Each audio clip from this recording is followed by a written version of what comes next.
નમસ્તે.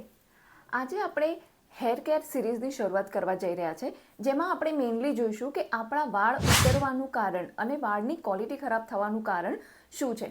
તો એના અનેક કારણો છે, જેમાંથી અમુક કારણો હું તમને જણાવવા જઈ રહી છું.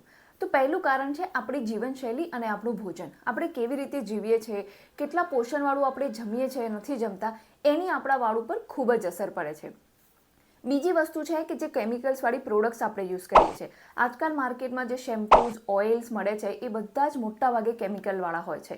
અને આપણે એના ઉપરાંત પણ ઘણા માસ્ક, સિરમ આવી વસ્તુઓ લગાવીએ છીએ જે કેમિકલથી ભરપૂર હોય છે. એટલે શરૂઆતમાં તમને એના ફાયદા દેખાશે, પણ લાંબા ગાળે તમારા વાળની ક્વોલિટી ખરાબ કરશે અને તમારા વાળ ઉતરશે. આના સિવાય બીજા ઘણા બધા કારણ છે જે મેં નીચે કેપ્શનમાં લખેલા છે, એ વાંચી લેજો અને તમારા વાળના ઉતરવાનું કારણ શું છે એ જાણી લેજો. ત્યારે જ તમે ચોક્કસ એનો ઉપાય કરી શકશો. આવજો.